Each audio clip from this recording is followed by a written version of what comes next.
పార్ సతీదేవి సతీదేవి దేహత్యాగం గురించి విన్నటువంటి శివునిలో కలిగిన క్రోధానికి మారు రూపంగా వీరభద్రుడు సృష్టించబడతాడు. దక్షుని శిక్షించేందుకే శివుడు వీరభద్రుడిని సృష్టిస్తాడు. అనేక వేల భుజాలతోటి, అనేక ఆయుధాలతోటి రుద్ర యొక్క పార్షదులతో కలిసి యజ్ఞవాటిక వైపు వెళ్ళిన వీరభద్రుడు అక్కడ మొత్తం బీభత్సం సృష్టిస్తారనమాట. అతను తర్వాత రుద్ర అనుచరులందరూ కలిసి అక్కడ స్తంభాలు పెరికి వేసి అక్కడ ఉన్న సభాసదుల్ని భయపెట్టేసి తర్వాత యజ్ఞంలో అశుద్ధం అంతా పడేసి యజ్ఞంకి భంగం కలిగించి ఆ రకంగా వాళ్ళు యజ్ఞాన్ని పూర్తిగా ధ్వంసం చేస్తారు. తర్వాత దక్షునికి ఎవరైతే వత్తాసు పలికారో అటువంటి వాళ్ళందరూ కూడా వీరభద్రుని చేత తర్వాత నందీశ్వరుని చేత వాళ్ళు పనిష్ చేయబడతారు. కళ్ళు ఊడగొట్టడము, కళ్ళు పీకివేయడం మొదలైనవన్నీ చేసి వాళ్ళని శిక్షిస్తారు. తర్వాత దక్షుని యొక్క కంఠాన్ని ఈ ఆయుధాలు బలి ఇచ్చే ఆయుధాలకు ఉపయోగించే పరికరంతో బలి ఇచ్చే పరికరంతో అతని మెడ మీద కుడితే అతని శిరం విడిపడడం దేహం నుంచి అది అగ్నిహోత్రంలో వేయడం జరుగుతుంది.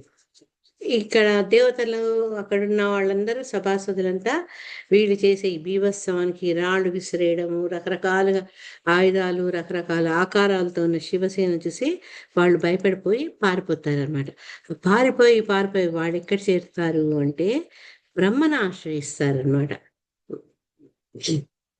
దక్షునికి ఎప్పుడైతే ఈ రకంగా వీరభద్రుని చేతిలో మరణం ప్రాప్తిస్తుందో తర్వాత ఇంకా వాళ్లకు ఆ ధైర్యం పోతుంది అనమాట. వీరభద్రుని యొక్క ఆగ్రహము, శివునికి ఎంత కోపం వచ్చి తెలుసుకున్న వాళ్ళు ఆ బ్రహ్మదేవుడి దగ్గరికి వెళ్తారనమాట. ఈ శివ సైన్యం ఎట్లుంటే రకరకాల ఆకారంలో, రకరకాల రంగుల్లో, రకరకాల ఆయుధాలను ధరించి ఉంటారు అనమాట. వీళ్ళందరినీ చూసి వాళ్ళు భయపడిపోయి బ్రహ్మదేవుడి దగ్గరికి వెళ్ళి అక్కడ జరిగిన వృత్తాంతం అంతా బ్రహ్మకు వివరించుకుంటారనమాట.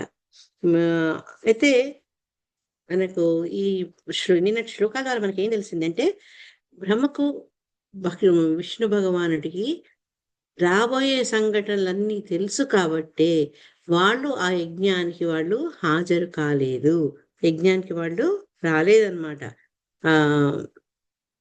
అది చెప్తూ శిలా ప్రభుపాద ఏం చేస్తుంటే భగవంతుడికి అన్నీ తెలుసు, ఆయనకు జరిగేవి జరిగిపోయినవి జరగబోయేవి అన్ని కూడా తెలుసుకున్నాడు ఆ భగవంతుడు. కాబట్టి ఇక్కడ ఏంటంటే ముందుకు తెలుసు కాబట్టి ఆ దక్ష యజ్ఞానికి దక్షుడు యజ్ఞం తలపెట్టినప్పటికీ యజ్ఞానికి యజ్ఞపతి విష్ణువు అయినప్పటికీ కూడా అది ఎటువంటి ఉద్దేశంతో చేస్తున్నాడో తెలుసుకున్నారు కాబట్టి స్వామి ఆయన అక్కడికి వెళ్ళారనమాట. ఎప్పుడైతే వీళ్ళంతా బ్రహ్మను ఆశ్రయిస్తారో అప్పుడు బ్రహ్మ చెప్తారనమాట, ఒక గొప్ప మహాత్ముడు అయినటువంటి శివుణ్ణి నిందించారు. తర్వాత అతని పట్ల మీ ప్రవర్తన ఎలా ఉందంటే అపరాధం కావించారు ఆయన శివుడి పట్ల. ఈ రకమైనటువంటి ప్రవర్తనతో మీరు యజ్ఞ నిర్వహణ వల్ల ఫలితం ఎలా ఆశించగలుగుతారు? మీరు క్షేమంగా ఉండరు, మీ వల్ల పెద్ద అపరాధం జరిగింది అని చెప్తారనమాట. చెప్పి మనకు శిలా ప్రభుపాదులు ఏంటంటే ఎవరైనా తప్పు చేసే ముఖ్యంగా ఒక మనిషిని వాళ్ళు గనక వధిస్తే శాస్త్రాలు మనకి ఏం చెప్పిందంటే అటువంటి వాళ్లకు వెంబడే ఒక మరణ శిక్ష అనేది తప్పదనమాట. లేకపోతే ఏంటంటే వాళ్ళు ఇంకా అదే ప్రవృత్తిని కొనసాగించే అవకాశాలు ఉన్నాయి. ఒకవేళ శిక్షించితే ఏంటంటే ఆ శిక్ష వల్ల ఆ పాప పరిహారము ఆ జన్మలో అయిపోతుందన్నమాట. అని చెప్పి పరమ పాపులైన వాళ్ళు భగవంతుడితో వధింపబడతారు. ఎందుకంటే అది కూడా ఒక రకంగా లాభదాయకమే. అది మనం కురుక్షేత్ర యుద్ధంలో చూసాం. కురుక్షేత్ర యుద్ధంలో మరణించిన వాళ్ళందరూ కూడా భగవత్ ప్రాప్తి పొందారు. ఆయన చూస్తూ జీవితాన్ని వదిలారు కాబట్టి వాళ్ళు భగవత్ ప్రాప్తి పొందారని మనం తెలుసుకున్నాం. ఏం చెప్తాడంటే బ్రహ్మ, ఈ దేవతలందరూ ఎందుకు ఆ తప్పులో భాగస్వాములు అయ్యారంటే డైరెక్ట్ గా వాళ్ళెవ్వరూ శివుని నిందించలేదు. కానీ ఎక్కడైతే శివనింద జరుగుతుందో, ఎక్కడైతే శివాపరాధం జరుగుతుందో అక్కడ వాళ్ళు ప్రేక్షకులు లాగున్నారు. నోరెత్తి ఎవ్వరు కూడా దాన్ని ఖండించలేదనమాట. అందుకని మీరు కూడా ఆయన పట్ల అపరాధం చేసిన వారైతారు. కానీ శివుడు ఎంత ఆశుతోషుడంటే ఆయన చాలా సులభంగా మనము ఆహ్, పూజించి, ప్రార్థించి, తపం చేసి ఆయన కరుణకు మనము పాత్రలు కావచ్చు. ఎందుకంటే చిన్న విషయానికి కూడా మనం చేసే చిన్న చిన్న పనులు గూడా ఆయన ఎంతో అధికంగా చెందుతాడు, సంతృష్టి చెందుతాడు కాబట్టి ఆయన ఆశుతోష్ అంటారు. అంటే ఈ ప్రాబ్లమ్ నుంచి మీరు బయటపడాలి అంటే మీకున్న మార్గం వల్ల మళ్ళా శివుణ్ణి మీరు ఆశ్రయించాలి. ఆయన పాదపద్మాల పట్ల మీరు చేసిన అపరాధాన్ని మీరు క్షమాభిక్ష పెట్టుకోవాలి అని చెప్తున్నారనమాట. చెప్తూ 6వ శ్లోకంలో బ్రహ్మ చెప్తారు శివుడు ఎంతటి శక్తివంతుడు అని చెప్పి ఆయన యొక్క ఆగ్రహానికి, క్రోధానికి లోకాలు, ఆ లోకాలను పాలించే వారందరూ కూడా వెంటనే నశింపబడతారు. చూడండి శివపార్వతి కళ్యాణం ముందు మన్మధుడు పార్వతికి సహాయం చేసేందుకు వచ్చి ఆయన మా శివుని యొక్క తపస్సుకు భగ్నం చేస్తే కళ్ళు తెరవంగానే తీక్షణంగా చూడగానే ఏమైపోయాడు మన్మధుడు, బూడిదైపోయారు కదా. అంటే ఆయనకి అంత శక్తి ఉందన్నమాట. శివునికి క్రోధం వస్తే అందరు కూడా శీఘ్రంగా నశించిపోతారు. అది కాక ఒకటి ఆయనకి క్రోధం రాదు, శాంత స్వభావుడు. కానీ ఇప్పుడు క్రోధం వచ్చింది. ఎందుకు ఆ క్రోధం వచ్చింది? ఆయన ప్రియపత్ని అక్కడ తన దేహాన్ని త్యాగం చేసింది. అంతకంటే ముందే ఈ దక్షుని యొక్క పరుష వాక్యాలు అన్ని కలతపరిచాయి. కానీ గొప్ప వ్యక్తి కాబట్టి ఆయన దానికి స్పందించలేదు. కానీ పుండు చేసి పుండు మీద కారం చల్లేటట్టుగా సతీదేవి యొక్క ఈ ఇన్సిడెంట్ కూడా అయ్యేటప్పటికీ ఆయన చాలా ఆగ్రహంగా ఉన్నారు.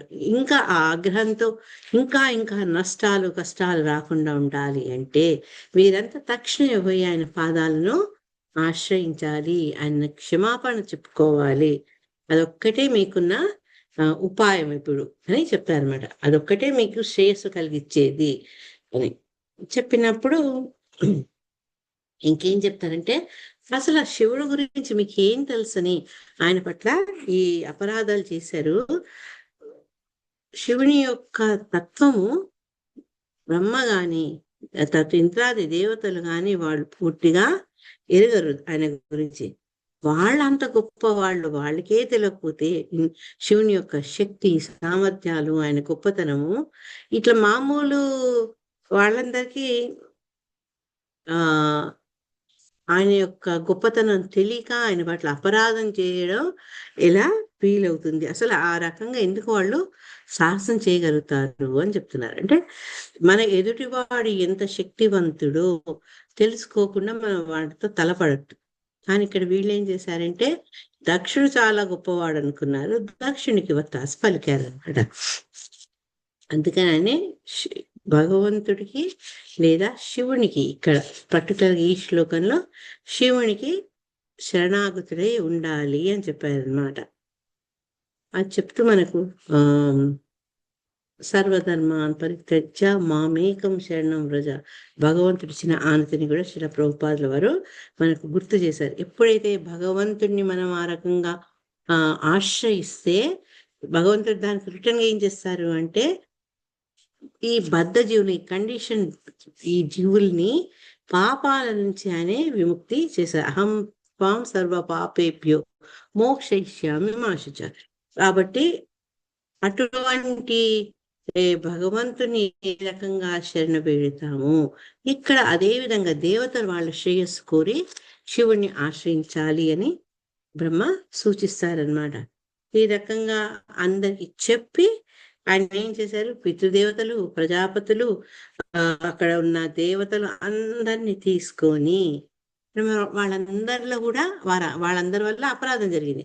అందుకని వాళ్ళను తీసుకొని కైలాసానికి ఆయన ప్రయాణం అవుతారనమాట. ఈ 14 శ్లోకాలు రాబోయే, ఇప్పుడు మనం 8 దాకా చదువుకున్నాం, 9 నుంచి 14 శ్లోకాల్లో శివుడి యొక్క లోకం అబోర్డ్, కృష్ణ యొక్క లోకం గోలోక బృందావనం లాగా శివుని యొక్క లోకము, దాన్ని కైలాసం అంటారు. దాని గురించి చక్కటి వర్ణన ఉంది. ఈరోజు మనం వీలైతే గబగబా ఆ వర్ణనంతా విని ఆనందిద్దాం. జన్మౌషధి తపోమంతః యోగ సిద్ధైర్నరేతరైః జుష్టం కిన్నర గంధర్వై అప్సరో వివృతం సదా. హరే కృష్ణ. ఎస్ మాతాజీస్. మాతాజీ ఎన్నో శ్లోక? 9. 9. Sorry sorry. నేను 8 దాకా అయిపోయింది కదా. 1 to 8 అక్కడ బ్రహ్మను దేవతలు ఆశ్రయించడము, తర్వాత కైలాసానికి బయలుదేరడం నిన్ను చూసావు. హరే కృష్ణ మాతాజీ. హరే కృష్ణ. చెప్పండి, చదవండి. చేసి జన్మోషధి తపో మంత్ర యోగ సిద్ధైర్నరేతరైః దుష్టం కిన్నర గంధర్వైరప్సరోభివృతం సదా. కైలాసము వివిధ ఔషధులతోనూ వృక్షములతోనూ నిండి ఉండి వేద మంత్రములు మరియు యోగముతో పవిత్రమై ఉండును. ఆ లోకవాసులు జన్మతః దేవతల నుండి యోగ సిద్ధులు కలిగి ఉందరు. వారితో పాటు కిన్నరులు గంధర్వులు తమ భార్యలకు అప్సరసలను కూడి అచ్చట ఉందరు. హరే కృష్ణ. Thank you. హరే కృష్ణ. అంటే ఈ ఈ శ్లోకాల్లో కైలాసం ఎంత సుందరంగా ఉంటుందో ఆ వర్ణన, తర్వాత అది పశుపక్షాదులతో, తర్వాత ప్రకృతి వనరులతో ఎంత సంపదతో కూడిందో మనకు అర్థమవుతుంది అనమాట. కైలాసంలో వివిధ ఔషధాలు, ఎక్కడైతే వృక్షాలు అవన్నీ ఉంటాయో న్యాచురల్ గా ఔషధాలు కూడా ఉంటాయి అన్నమాట. ఔషధులు వృక్షాలతో నిండి ఉండి, ఇంకేంటంటే ఎప్పుడూ అక్కడ ఉండే యోగులు చేసే వేద మంత్రాల ఘోషతో నిండి ఉంటుంది అనమాట. అది చాలా సాంక్టిఫైడ్, పవిత్రమై ఉంటుంది.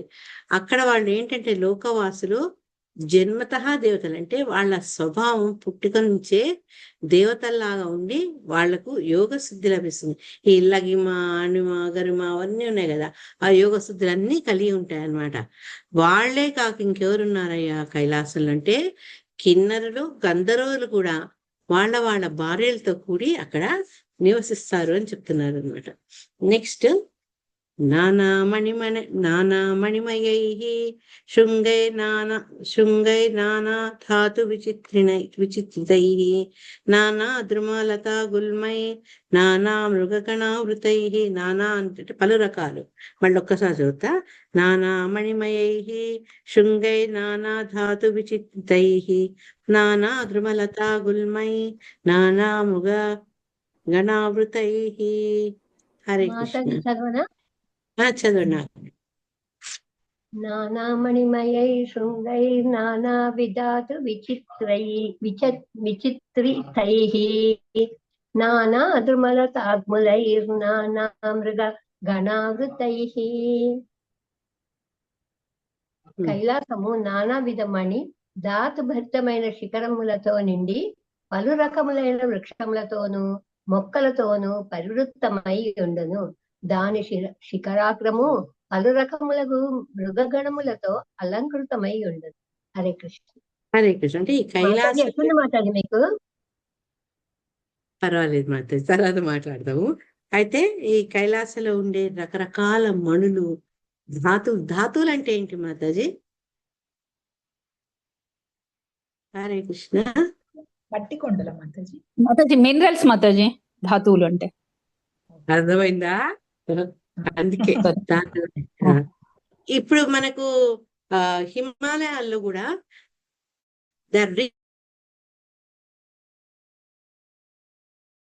లో ధాతువులు ఉంటాయన్నమాట. అందుకని వాళ్ళు ఈ సైంటిస్టులు ఈ ప్లాటినం మొదలైన వాటి కోసము ఎందుకు ఈ కొండలు, ఆ కొండ చర్యలు ఎందుకు ఎక్కుతారంటే ప్రకృతి సిద్ధంగా వాటిలో ఆ ధాతువుల యొక్క పరిమాణం ఎక్కువ ఉంటుంది అనమాట. అట్లా ఆ శిఖరాల్లో ధాతుమై ఉండి తర్వాత అనేక రకాల వృక్షాలు. ఇప్పుడు మన కైలాసం నాకెందుకండి, ఇప్పుడు మనం కాశ్మీర్ సైడ్ పోతే మనకి ఎన్ని రకాల వృక్షాలు కనిపిస్తాయి. కొన్ని ఆకాశానికి అంటుతున్నాయా అన్నట్టు కోనిఫర్ వృక్షాలు కనిపిస్తుంటాయి, కుంకుమ చెట్లు ఉంటాయి, బత్తాయి పండ్లు ఉంటాయి, ఆపిల్ చెట్లు ఉంటాయి. ఈ రకంగా ఎందుకంటే అక్కడ ఉండే వాతావరణము అట్లా వాళ్ళ వృక్షాలు పెరిగేందుకు అనువుగా ఉంటాయి అన్నమాట. అటువంటి వృక్షాలతోటి చక్కటి పూల మొక్కలు వీటన్నిటితోటి ఆవరింపబడి ఉంటుంది అనమాట. తర్వాత ఈ ఇంత పచ్చటి పైరు వాటికి ఆహారం ఉంటుంది కాబట్టి ఈ శిఖరాగ్రంలో పలు రకాల మృగాలు కూడా కనిపిస్తాయి అన్నమాట. మృగగణాలతో అలంకృతమైంది. అంటే వాటితో కూడా ఈ శిఖరాలు అలంకరించబడినట్టుగా ఉంటాయి అని చెప్తున్నారు అన్నమాట. ఒక రకరకాల జీవులకు అవి ఆవాసం అవుతాయి ఆ శిఖరాలు. 11 నానామల ప్రశ్రవణైర్నా నానా కందరసానుభిః రమణం విహరంతీనాం రమణైః సిద్ధయోషితాం. అది ఇక్కడ హరే కృష్ణ మాతాజీ. చదవండి కృష్ణ. నానామల ప్రశ్రవణైర్నానా కందరసానుభిః రమణం విహరంతీనాం రమణై సిద్ధయోషితాం. అచ్చట పెక్కు జలపాతములు కలవు. దాని సుందరమగు గుహలయందు సౌందర్యవతులకు సిద్ధపత్నులు గోచరింతురు. హరే కృష్ణ. ఈ పర్వత శ్రేణుల్లో జలపాతాలు ఉంటాయి. మనకు తెలుసు, ఇప్పుడు చార్ధామ్ యాత్రకు పోయిన వాళ్ళందరికీ అనుభవం అది. సడన్ గా మనకు జలపాతాలు కనిపిస్తుంటాయి. ఎందుకంటే అంత ఎత్తైన శిఖరాల మీద ఉండే ఆ మంచు ఎప్పుడైతే కరుగుతుందో న్యాచురల్ గా జలపాతాలు అనేవి ఏర్పడతాయి అన్నమాట. అనేక రకాల జలపాతాలు, పెక్కు జలపాతాలు ఉన్నాయి. తర్వాత ఈ గుహలు, పర్వతాలు కాబట్టి వాటిలో ఉండే గుహలు కూడా సుందరంగా ఉన్నాయట. ఎందుకు సుందరంగా ఉన్నాయి అంటే సౌందర్యవతులైన సిద్ధుల భార్యలు అక్కడ కనిపిస్తుంటారనమాట. నాకు ఈ చదువుతుంటే నాకు జగదేక వీరుని కథలో శ్రీదేవి గుర్తుకొచ్చింది. అంటే ఆ ప్రకృతి సౌందర్యానికి దేవతా స్త్రీలు కూడా ఆకర్షితులవుతారనమాట. అంత అద్భుతమైనటువంటి వాతావరణం అక్కడ. మయూరకేకాభిరుతం మదాందాలి విమూర్ఛితం ప్లావితై రక్త కంఠానా కూజితైశ్చ పతత్రిణాం. హరే కృష్ణ మాతాజీ. హరే కృష్ణ. ఏకాభిరుతం మదాంతాది విమూర్ఛితం ప్లావితైరక్తకంఠానాం పూజితైశ్చ పతత్రిణాం. నెమళ్ళ లయబద్ధమగు కూతల చేతను తుమ్మెదల ఝుంకారం చేతను కైలాస పర్వతము నిండియుండెను. కోకిలలు నిరంతరము గానము చేయుచుండగా ఇతర పక్షులు కలకలారావములు చేయుచుండు. హరే ఈ వర్ణన బట్టి అది ఎంత సుందరంగా ఉండాలి కైలాస పర్వతం, మనం కంటి ముందు చిత్రీకరించుకోవచ్చు. అక్కడ నెమళ్ళు ఉన్నాయి, చక్కటి వాతావరణం. తుమ్మెదలు ఎందుకు అంతగా ఉన్నాయి జుంకారం చేస్తుంటే చక్కటి పుష్పాలు, తేనెలూరే పుష్పాలు ఉన్నాయి కాబట్టి తుమ్మెదలు కూడా నిండి ఉన్నాయట కైలాస పర్వతం చుట్టూ. తర్వాత కోకిలలు ఎప్పుడూ పాడుతూ ఉంటాయి. కోకిలతో పాటు ఉండే అనేక రకాల పక్షులు కూడా చప్పుడు చేస్తుంటాయి అనమాట. కలకల రావం, కిచకిచ అని చప్పుడు చేస్తూ ఉంటాయి అన్నమాట. ఆహ్వయంతమివోద్ధైస్తైర్ ద్విజాన్ కామదుఘైర్ద్రుమైః వ్రజంతమివ మాతంగైర్ రుణంతమివ నిర్ఝరైః. హరే కృష్ణ మాతాజీ. ఎస్ మా సరోజ చదవండి. థ్యాంక్ యూ మాతాజీ. ఇదేంటి మాతాజీ? ఆహ్వా. Okay okay thank you. ఆహ్వయంత మివోద్ధస్తై విజాన్ కామదుజైర్దుమైః వ్రజంతమివ మాతం గైర్బునంతమివ నిర్గరైః. ఇది ఒకసారి ఎవరైనా చూడరా? ఆనా ఆనా నాకు రెండు ఒకలానే కనిపిస్తుంది. దీర్ఘం ఉంది మాతాజీ. అదే డౌట్ వచ్చింది నాకు, దీర్ఘం ఉంది.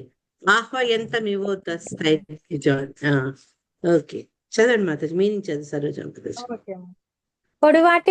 పొడువాటి వృక్షములు తమ శాఖలతో పక్షులను పిలుచుచున్నట్లుగా ఉండును.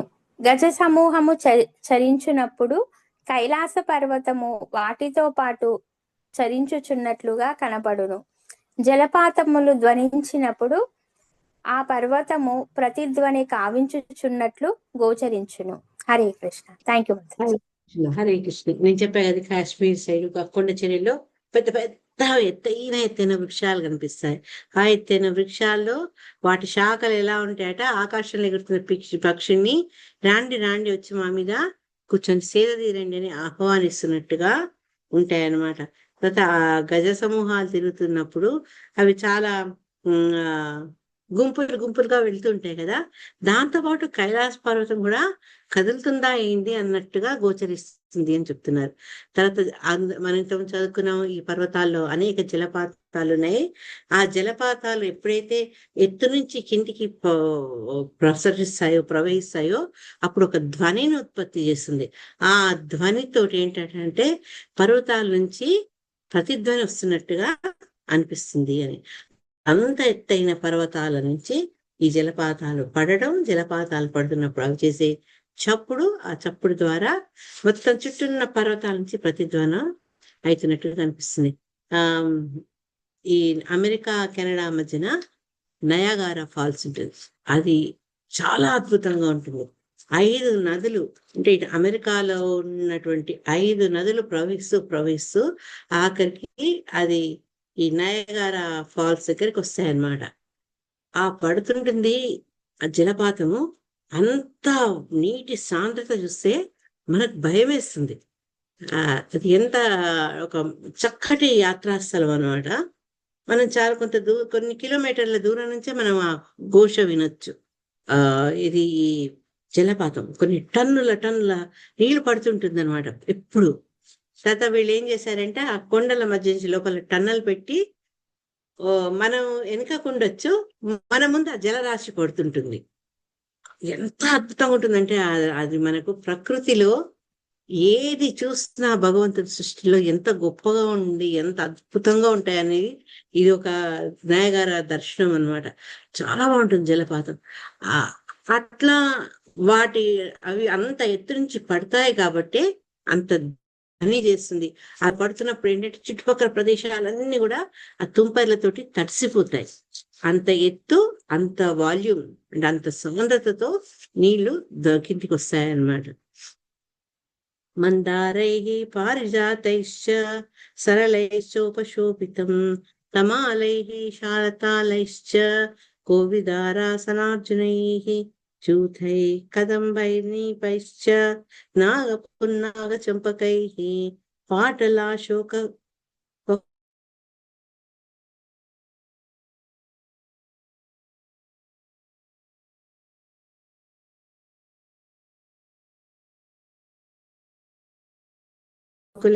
అనమాట.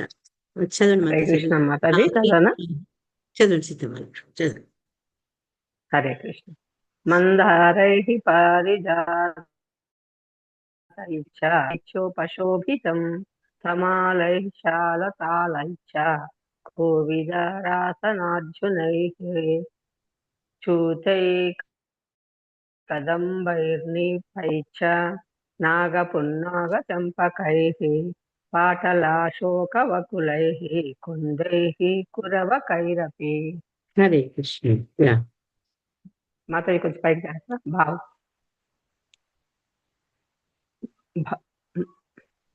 మందారము పారిజాతము సరళము, తమాలము తాళము, కోవిదారము ఆసనము, అర్జునము ఆమ్రజాతి, కదంబము ధూళి కదంబము, నాగము పున్నాగము, చంపకము పాటలము, అశోకము వకులము, కుందము కురువకము వంటి వివిధ వృక్షములతో కైలాస పర్వతము శోభించుచుండెను. సుగంధభరితము పుష్పములనిచ్చు అట్టి వృక్షములతో అది నిండి ఉండేది. థ్యాంక్ యూ మాతాజీ. హరే కృష్ణ. హరే కృష్ణ. కైలాస పర్వతంలో అనేక రకాల వృక్షాలే ఉండడం కాక ఆ వృక్షాలు కూడా ఏంటంటే సుగంధభరితమైన పుష్పాలను కలిసి ఉండడం వల్ల చుట్టూ వాతావరణం అంతా ఒక సుమధురమైనటువంటి వాసనతోటి వ్యాపించబడి ఉంటుంది అన్నమాట. స్వర్ణార్ణ శతపత్రైశ్చ వరరేణుక జాతిభిః కుబ్జకైర్మల్లికాభిశ్చ మాధవీభిశ్చ మండితం. ఇంకా ఫ్లవర్స్ గురించే. హరే కృష్ణ మాత చదవాలా? హరే కృష్ణ, చదవండి. హరే కృష్ణ. స్వర్ణార్ణ శతపత్రైశ్చ వరరేణుకజాతిభిః కుబ్జైర్మల్లికాభిశ్చ మాధవీభిశ్చ మండితం. అనువాద భాషను శిలప్రపాదికి జై. స్వర్ణకమలము, దాల్చిన చెక్క వృక్షములు, మాలతి, కుబ్జము, మల్లిక, మాధవి వంటి ఇతర వృక్షములతోనూ ఆ పర్వతము శోభించుచుండెను. హరే కృష్ణ. థ్యాంక్ యూ మాతాజీ. అంటే ముందు చెప్పిన వృక్షాలు కాక వేరు ఇంకా ఎక్స్ట్రా అన్నమాట. స్వర్ణకమలము, దాల్చిన చెక్క వృక్షము, మాలతి, కుబ్జం మొదలైన ఇవన్నీ కూడా వృక్షాలతోటి ఆ పర్వతము శోభామానంగా ఉంది అన్నమాట.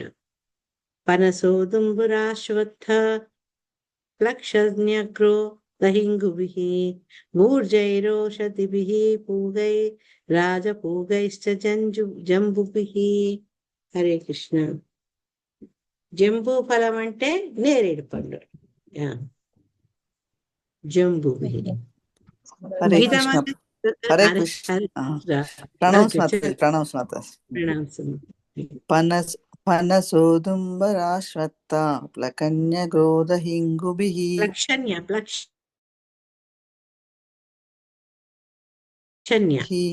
భూజైరోషధిభిః పూగై రాజపూగై చ జంబుభిః. పనస, అత్తి, అశ్వత్థము, ప్లక్షము, న్యగ్రోధము, ఇంగులీకము వంటి వృక్షములను కైలాసమున ఉండెను. అంతేకాక పోకలు, బూర్ణవ్రతము, రాజపూగము, నేరేడు వంటి ఇతర వృక్షములను అచ్చట కలవు. హరే కృష్ణ. హరే కృష్ణ. ఖర్జూరామ్రాత కామ్రాజ్యైః ప్రియాల మధుకేంగుదైః ద్రుమజాతిభిర్నైశ్చ రాజితం వేణుకీచకైః. హరే కృష్ణ. చదవండి చదవండి కృష్ణుడి మాతాజీ.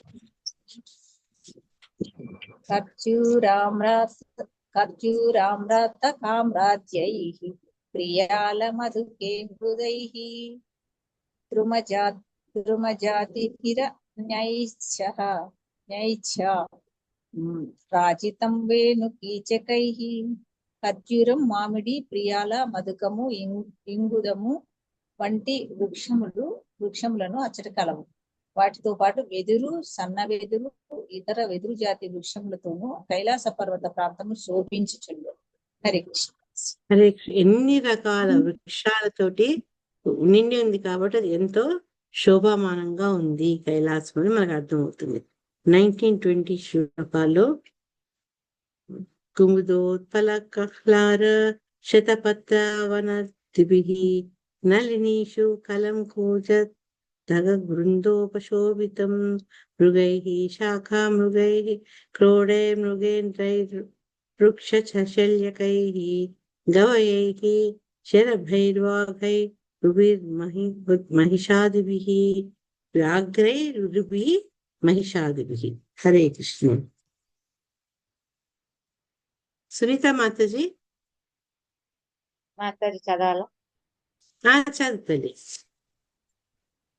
ఓకే. హరే కృష్ణ. కుముదోత్పల్లకహ్లార శతపత్ర. మాతాజీ వాయిస్ కరెక్టే వస్తుందా? కట్ వస్తుంది? ఏం కావట్లేదు, మంచిగానే వస్తున్నది. ఓకే.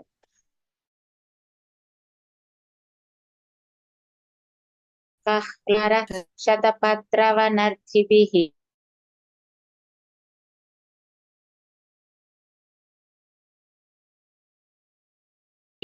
మృగైః క్రోడైర్మృగేంద్రైర్వృక్షశల్యకైః గవయైః శరభైర్వ్యాఘ్రైర్రురుభిర్మహిషాదిభిః. ఓకే. అనువాదం శ్రీల ప్రభుపాద. కుముదము, ఉత్పలము, శతపత్రము వంటి వివిధ రకముల కలువలను అచ్చటనుండెను. ఆ అరణ్యము సుశోభితమగు ఉద్యానవనము వలె గోచరించగా సరస్సులు పలు రకములగు పక్షులతో నిండి ఉండెను. జింకలు, కోతులు, పందులు, సింహములు, వృక్షములు, శల్యకములు, అడవి గోవులు, అడవిగాడిద్దలు, పెద్ద పులులు, రురువులు, దున్నపోతులు వంటి పలు జంతువులను అచ్చట సుఖముగా జీవించుచుండెను. మాతాజీ, రురువులు అంటే ఏంటి?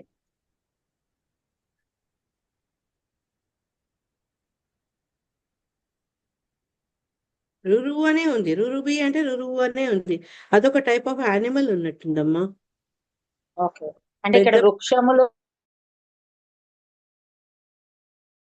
అంటే మాట్లాడుతున్నవన్నీ ఇంకా ఇవి అనమాట. మెయిన్ గా అది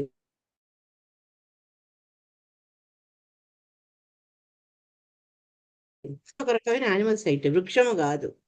ఓకే, వృక్షములు రురువులు ఈ రెండు అర్థం కాల. చూడాలి ఇవి రెండు పక్క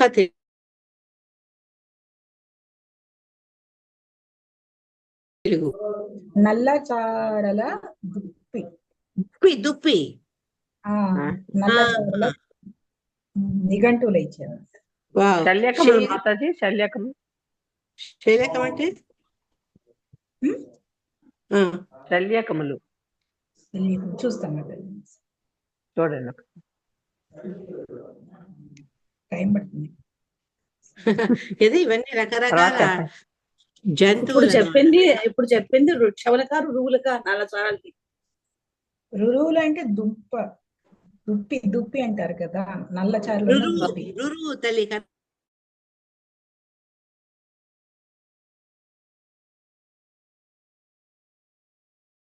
శల్యకములు వీటన్నిటికి ఏంటో కావాలి మనకు. ఒకసారి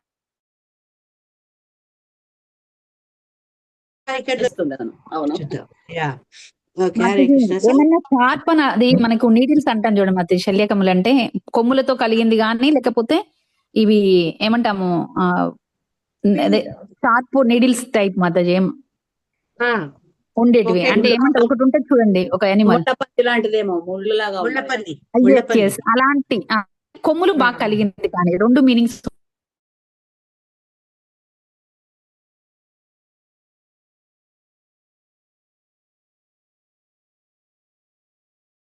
మరి అది కరెక్ట్. అట్లా రాష్ని చెప్పింది అయితే ఖడ్గమృగము, అలా కొమ్ములు అవి అట్లా ఉన్నాయి. అయితే ఖడ్గమృగము. కానీ ఖడ్గమృగానికి రెండే ఉంటాయి, అనేక అంటుంది కదా తను.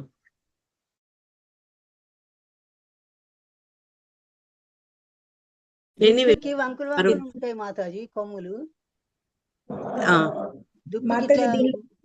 మీనింగ్ దానికి మీనింగ్ లేదు. శల్యకము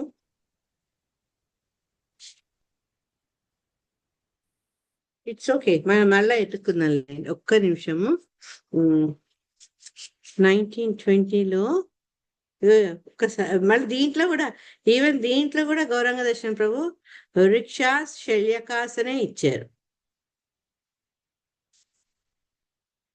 రురువు మటుకు స్మాల్ డీర్ అని ఇచ్చారు ట్రాన్స్లేషన్ ఇంగ్లీష్ లో, చిన్న జింకలు.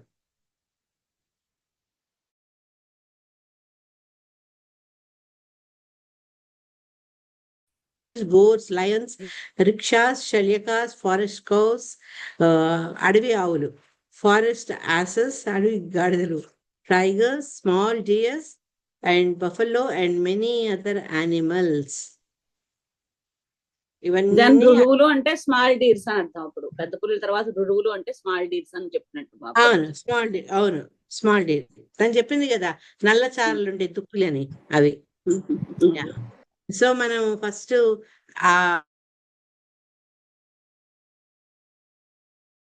అద్భుతంగా కనిపిస్తున్నాయి. వాటి జలపాతాలు ఉన్నాయి, అనేక రకాల వృక్షాలు ఉన్నాయి.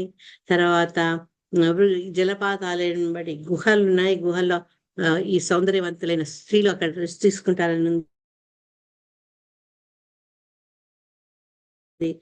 లభ్యమవుతాయో. ఇవన్నీ కూడా మనం ఈ 19-20 శ్లోకాల ద్వారా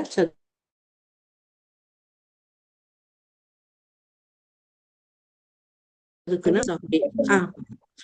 శల్యకము అంటే శలపంది అని రాసింది మాతాజీ.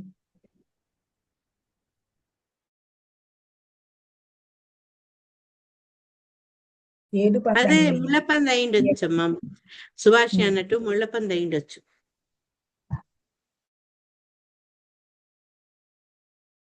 సంస్క్రిట్ వర్డ్ ఏంటంటే మాతాజీ ఒకటే, శల్యం అంటే కట్ చేయడానికి ఉపయోగపడేది, అంటే మనల్ని పొడవడానికి కట్ చేయడానికి ఉపయోగపడేదాన్ని శల్యం అంటారు. అలా మీనింగ్ వచ్చేది అన్నిటి కిందికి వస్తుంది అనుకుంటా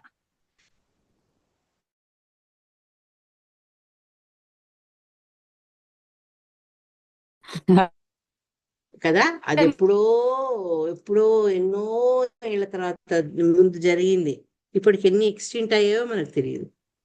మాతాజీ మీరు ఎలాగ మాతాజీ ఇప్పుడు మీరు మధ్యలో నేను మాట్లాడుతున్నా మాతాజీ. నాకు ఇప్పుడు ఇది అర్థం కాదు ఏంటంటే, ఇప్పుడు మొత్తము కైలాస పర్వతం అనేది మనం ఒక పర్వతం కింద తీసుకుంటాం, అంటే కనపడుతుంది ఒకటి ఉంది కదా మాతాజీ, మనం తిరుగుతూ ఉంటాము, అదినా లేకపోతే మొత్తం కలిపి చెప్తున్నాడా? ఇప్పుడు మొత్తం ఆ పర్వత శ్రేణులు అన్ని కలిసి ఏదైతే శివుడి నివాసమైందో ఆ శివలోకం గురించి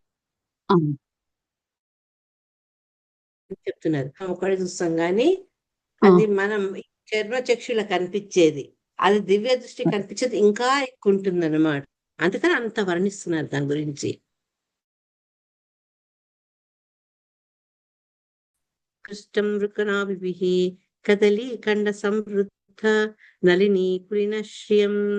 ఇన్ని రకాల జింకలు ఇందులో. చదవండి. హరే కృష్ణ మాతాజీ. చదవండి చదవండి. కర్ణస్త్రాయేక పద అశ్వస్థై నిర్జుష్టం వృకనాభిః కదలి ఖండ సంవృద్ధ నళిని పులినశ్రియం.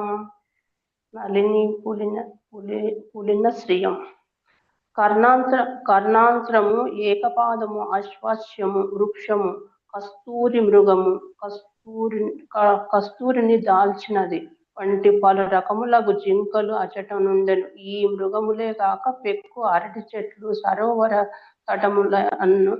తటములను శోభింపజేయుచుండెను. హరే కృష్ణ. హరే కృష్ణ. ఎన్ని రకాల జింకలు కూడా అక్కడే ఉన్నాయని చెప్తూ, పెద్ద పెద్ద వృక్షాలు మృగాలే కాదు, అరటి చెట్లు కూడా విపరీతంగా అక్కడ ఆ కొలనుల యొక్క ఒడ్డులలో తీరాల్లో అవి చక్కగా మనకు కనిపిస్తూ ఉన్నాయన్నమాట. ఇంకా చాలా వెళ్ళొచ్చు మనం. ఈ 29 నుంచి 22 దాకా కైలాస పర్వతం యొక్క వర్ణన అయితే, 23 నుంచి 31 దాకా ఈ అలకా అంటే ఈ అలకా నది ఆ పరిసర ప్రాంతాల యొక్క సౌందర్యము వాటి గురించి చర్చించబడింది. 23వ శ్లోకం 22 శ్లోకాలు ఏంటి అంటే, ఈ మొత్తం కైలాస పర్వతము అది అలకానంద అంటే గంగలో ఒక పాయ, మందాకిని అలకానంద అవన్నీ కలిసి ఎప్పుడైతే సమతలమైనటువంటి నీళ్ళ మీదకి వస్తాయో అప్పుడు గంగగా పిలుస్తారనమాట. అంతకంటే ముందు అవి 2 వైపుల నుంచి వస్తుంటాయి, అలకానంద అను తర్వాత మందాకిని. ఈ మనకు మధ్యలో ఈ చార్ధామ్ యాత్ర వెళ్ళినప్పుడు పర్వతాల కొన్ని చోట్ల సంగమం ఉంటుంది, త్రివేణి సంగమం. అవి అట్లా సంగమాలు ఉన్న చోట 2 నదులు 2 పాయలు కలుసుకుంటుంటాయి అన్నమాట. పర్యస్తం నందయ సత్య స్నాన పుణ్యతరోదయ విలోక్య భూతేశగిరిం విబుధా విస్మయం యయుః. హరే కృష్ణ. హరే కృష్ణ. హరే కృష్ణ.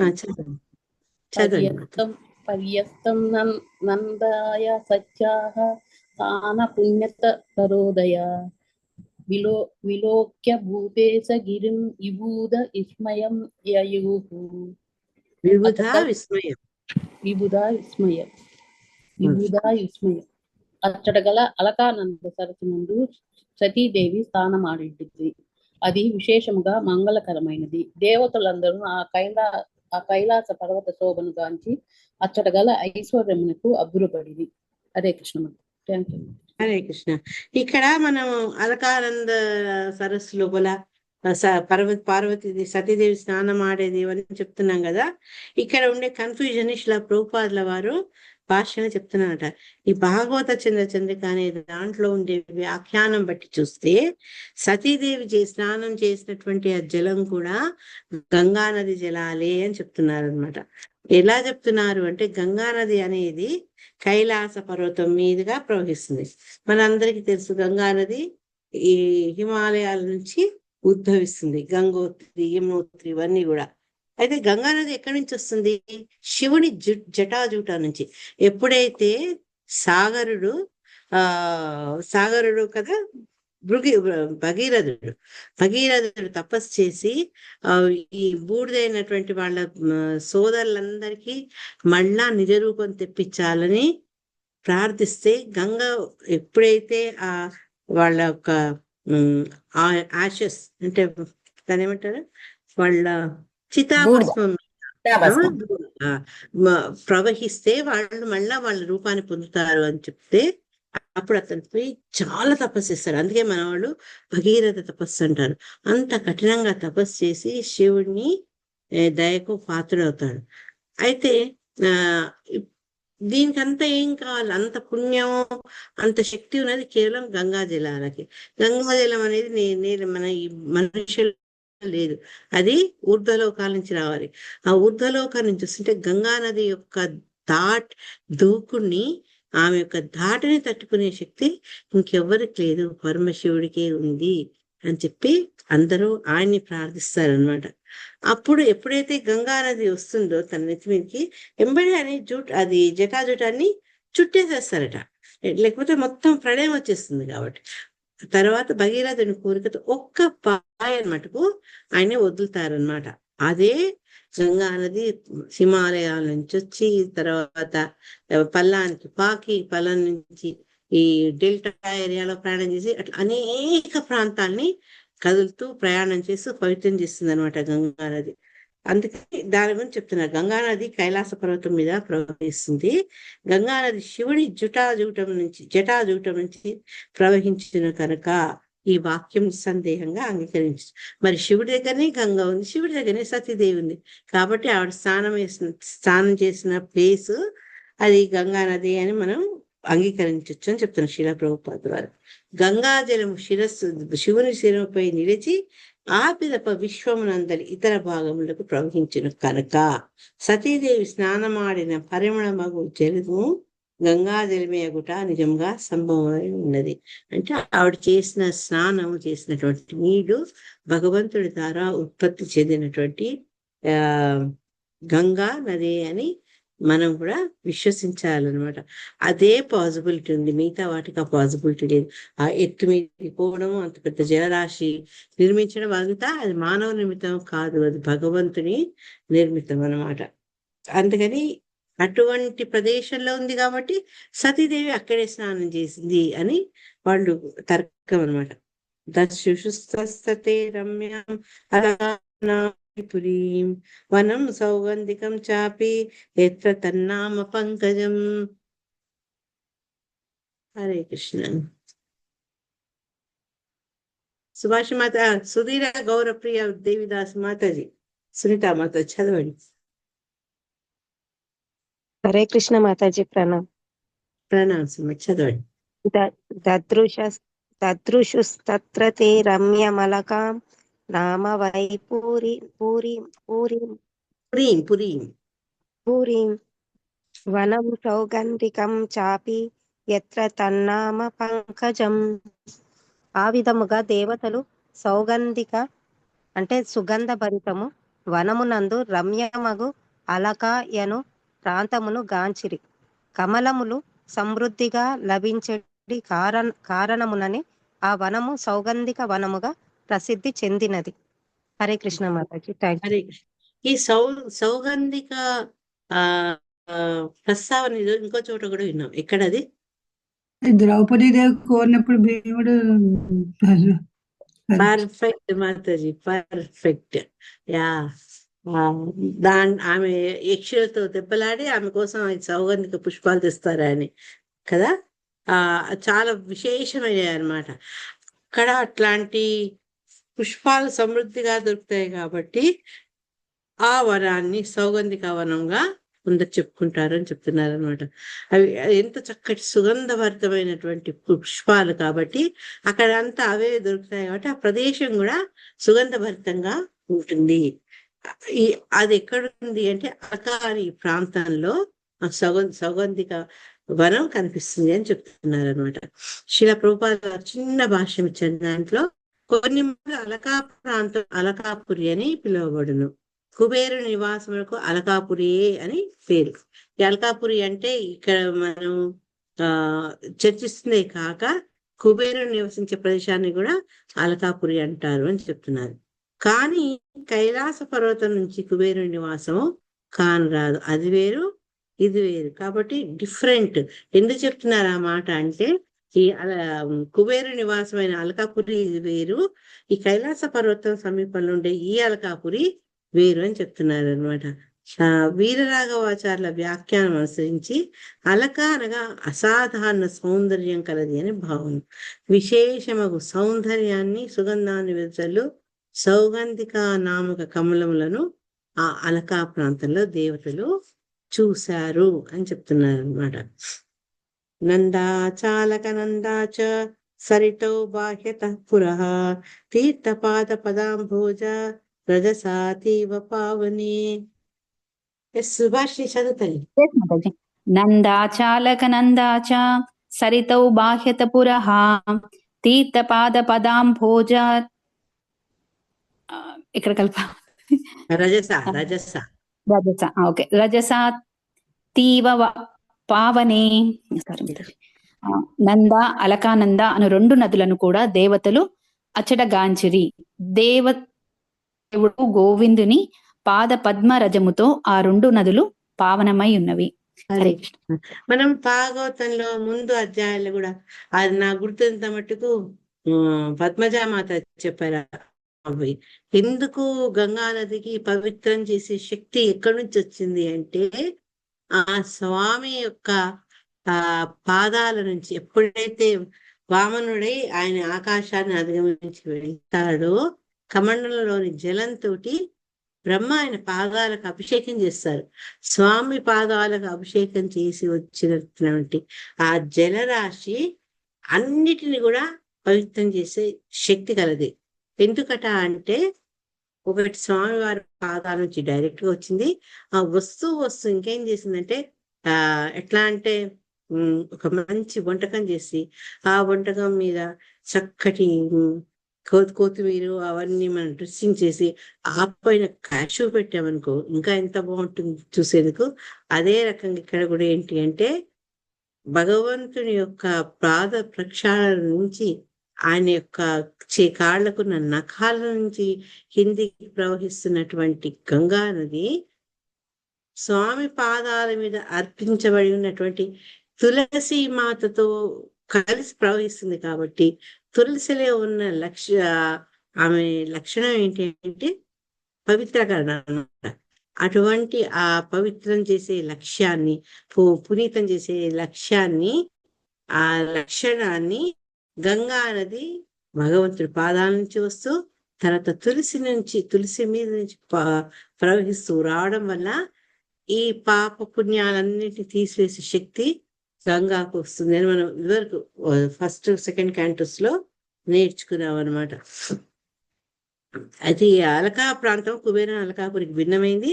వీరరాఘవాచార్యుల వ్యాఖ్యానం అనుసరించి అలక అనగా అసాధారణ సౌందర్యం కలది, విశేషముకు సుగంధం వెదజల్లు సౌగంధిక నామ కమలాన్ని దేవతలు ఆ అలకా ప్రాంతంలో కాంచిరి. ఎందుకు ఆ సుగంధమయంగా ఉంది అంటే అక్కడ సౌగంధిక పుష్పం, ఆ స్పెషల్ తామర పువ్వులు అక్కడ ఉండడం దేవతలు దాన్ని దర్శించుకున్నారు అని చెప్తున్నారు. నందాచాలక నందాచ సరితో చదివాం కదా ఇది. నంద అలకానంద ఇవి 2 కూడా నదులు అనమాట. వాటిని దేవతలు ఆ ప్రదేశంలో చూశారు. దేవదేవుడు ఇంతమంది చదువు ఇదే. గోవిందుని యొక్క పాద పద్మ రజముతో ఈ 2 నదులు పావనమై ఉన్నాయి. స్వామి పాదాల నుంచి ప్రవహించడం వల్ల అవి పావనమై స్వామి పాదాల నుంచి ప్రవహించుతూ భగవంతుడికి సమర్పించినటువంటి తులసితో కలిసి అది ప్రవహిస్తున్నప్పుడు వాటికి ఆ శక్తి ఇంకా ఎక్కువైతుంది అన్నమాట. పావనమైంది. వాటి యొక్క స్పర్శ అయిన ప్రతిది కూడా పరమపావనమయ్యే శక్తిని అవి కలిగి ఉన్నాయి. 25 యయోసుర స్త్రియ క్షత్తర వరుహ్య స్వదిష్ణ్యత క్రీడంతి పుంస సించంతో విగాహ్య రతికర్షితాః. హరే కృష్ణ చదవాల మాతాజీ. చదవండి. యయోసుర స్త్రియ క్షత్త వరుహ్య సద్విష్ఠేత క్రీడంతి పుంసః సించన్యో విగాయ రతికర్షితః. ఓ విదురా, సురస్త్రీలు తమ భర్తలను కూడి విమానముల యందు ఆ నదుల కడకు వీచే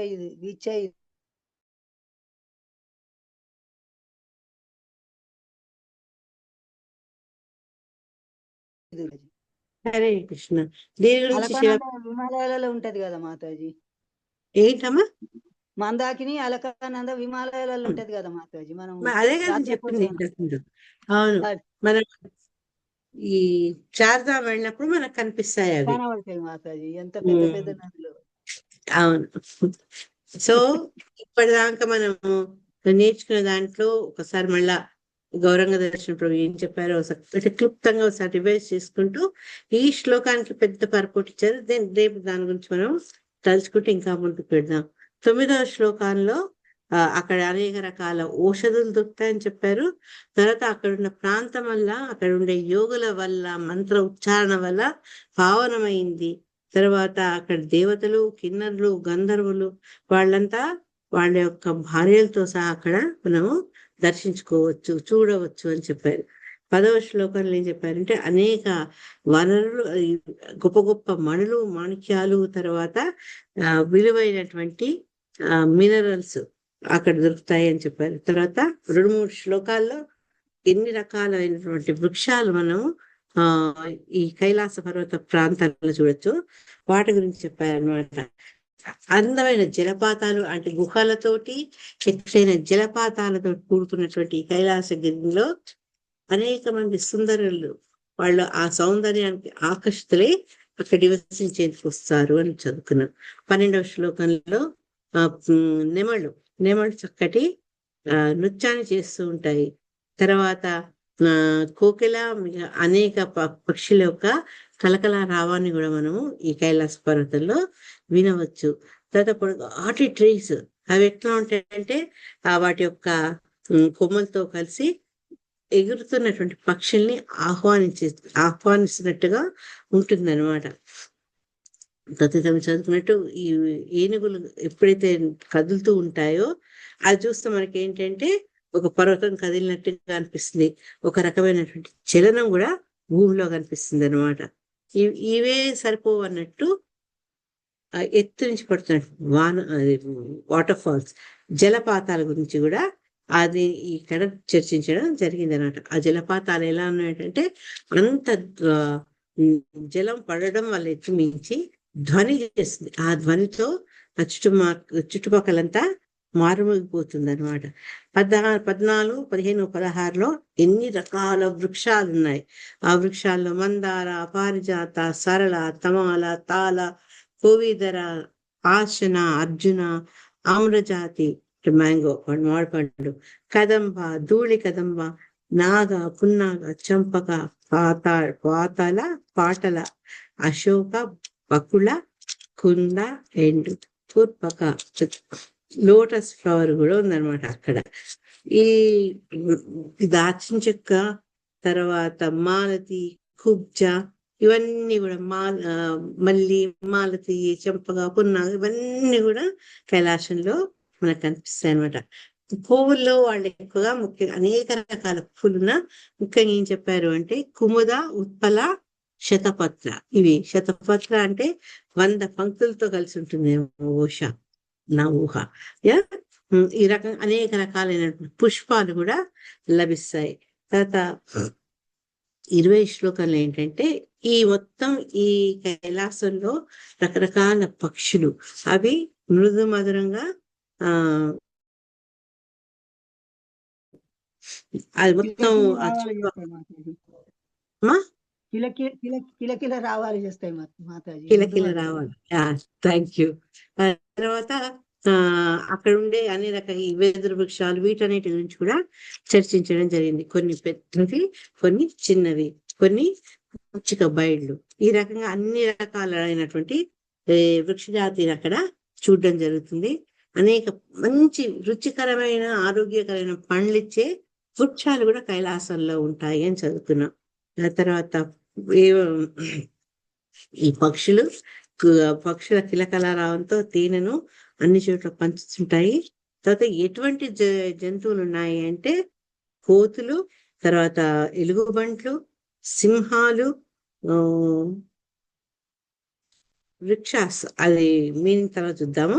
తర్వాత అడవి ఆవులు, తర్వాత అడవి గార్ధవాలు అన్నారు. మరి మనం అడవి గేదెలు విన్నాము, అడవిగా ఆవుల గురించి కానీ ఇది నేను ఫస్ట్ టైం అడవి గేదెలు కదా, అదేంటి యాసస్ గాడిదలు, తర్వాత పులులు, చిన్న జింకలు, తర్వాత బఫెలోస్, ఈ రకంగా అనేక రకాలైనటువంటి జంతు సంపద కూడా కైలాసంలో ఉంది అని మనం తెలుసుకున్నాం అన్నమాట.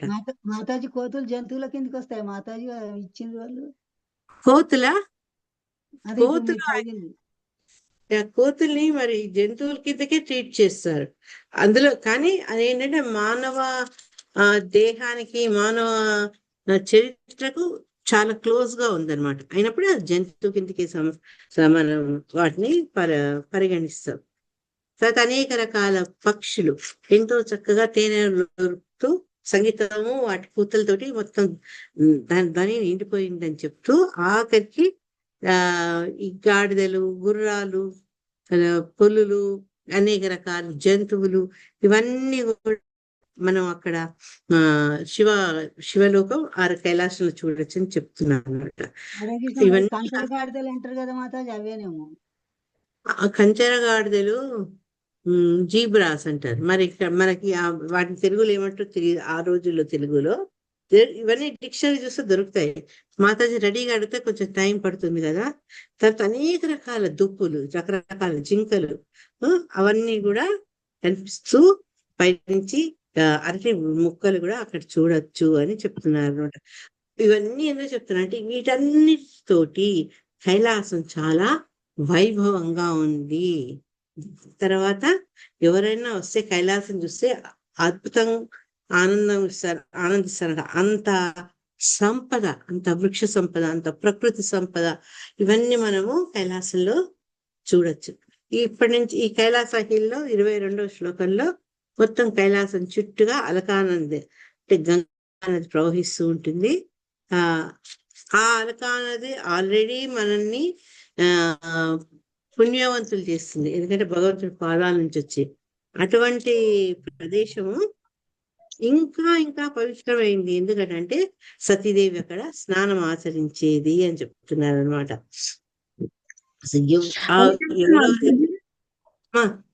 మాతాజీ మానస సరోవర్ కూడా అక్కడనే ఉంటది కదా మాతాజీ. మానస సరోవర్ లో కూడా మాతాజీ స్నానం చేస్తుంది సతీ మాతాజీ అని కూడా చదివినాం కదా మాతాజీ.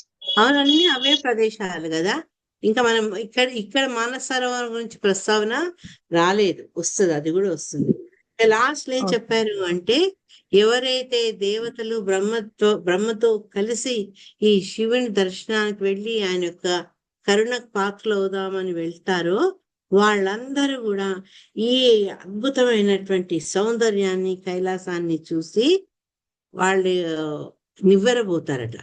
ఇంత బాగుంటుందా అంటే వాళ్ళ దృష్టిలో శివుడు అంటే బూడిద రాసుకొని ఒక జింకతోలు కట్టుకొని ఆయన ఇటువంటి తిరిగేవాడు, ఆయన దగ్గర ఏమీ లేదనుకున్నారు. కానీ శివలోకంలో అడుగు పెడితే దాని యొక్క సౌందర్యము, ఆ రిచ్నెస్ అవన్నీ చూసి వాళ్ళు ఆశ్చర్యచకితులవుతారు. సో రేపు ఈ అలకా రీజన్ అంటే మనం ఇప్పుడు ఎక్కడైతే అలకా నది ప్రవహిస్తుంది దాని గొప్పతనం గురించి చర్చించుకున్నామో ఆ ప్రదేశాన్ని గురించి రేపు ఇంకొంచెం వివరంగా తెలుసుకుందాం. హరే కృష్ణ.